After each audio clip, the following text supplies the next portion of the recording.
All right, the president's top economic advisor, Larry Kudlow, is now apologizing to the U.S. ambassador to the United Nations, Nikki Haley, after calling her confused about new sanctions on Russia. Sources tell CNN that Kudlow called Haley to say that the policy had changed and that she just hadn't been kept in the loop. Our senior diplomatic correspondent, Michelle Kaczynski, joins me to try to explain what's going on here, because I'm still not quite sure I understand the timeline. Well, I don't get confused, John, so I don't know what's wrong with you.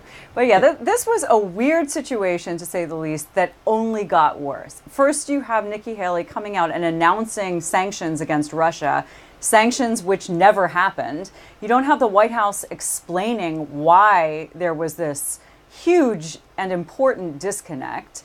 State Department was silent. Nikki Haley was completely silent on this. And then you have the president's economic advisor, Larry Kudlow, saying this. She got ahead of the curve. She's done a great job. She's a very effective ambassador. There might have been some momentary confusion about that. Okay, so you have this then riding for several hours during the day, and apparently rage building up in Nikki Haley to the point that she puts out this statement, very simple, just sent it out to a limited number of news outlets.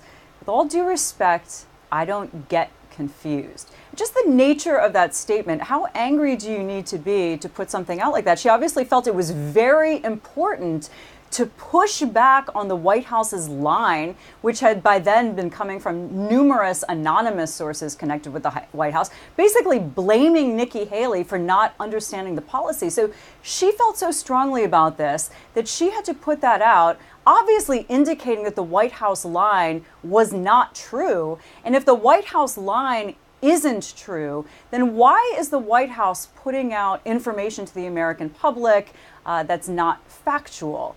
So you have Kudlow now apologizing to Nikki Haley in a phone call, but is it possible that the White House should apologize to anyone who got that information that Nikki Haley is strongly and clearly disputing, John?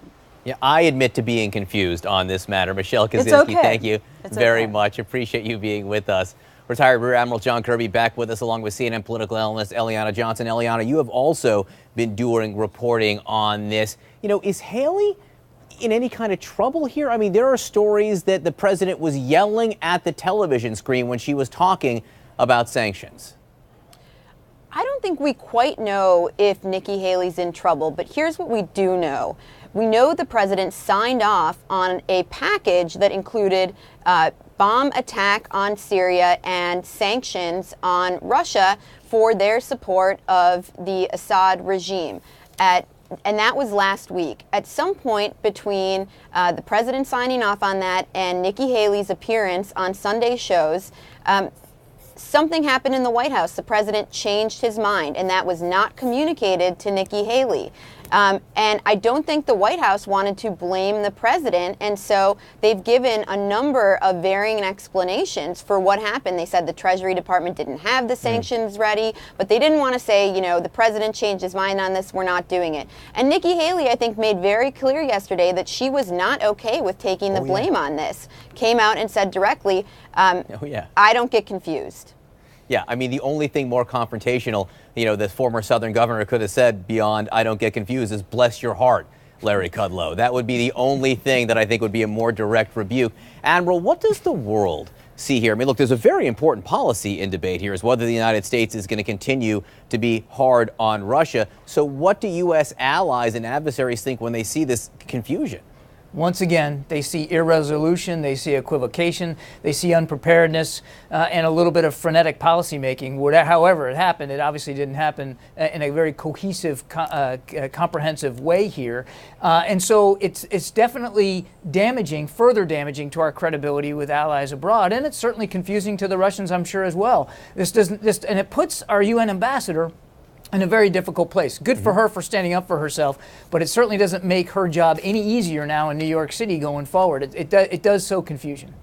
And she has operated, to some extent, Eliana, in her own world, on her own political track. She was hard on Russia at a time when the White House wasn't. The White House, to some extent, is caught up policy-wise on Russia. She's commented to an extent on the president's personal issues with women, saying that the people who accuse the president of various forms of sexual misconduct, their voices should be heard. So is there any sense of the political relationship now between the Nikki Haley office and the president's office? It's a great question. I think Nikki Haley has been insulated a little bit because she lives in New York and works out of New York. And she's been protected, I think, by the geographical distance from Washington, D.C., which keeps her out of some of the infighting. And she's not in the president's personal presence. But you're right, she has diverged at times and been a little bit more hawkish than the president has been, particularly on Russia, though many of his advisors had been.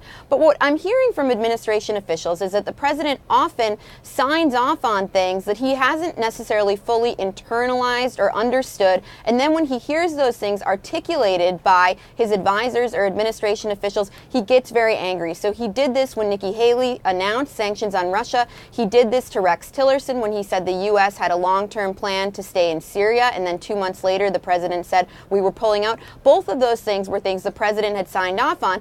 And then he reversed course suddenly. But it really puts his advisors and cabinet members in a tenuous position when they know that they could be undermined by the commander-in-chief at any point, days, weeks, or months later.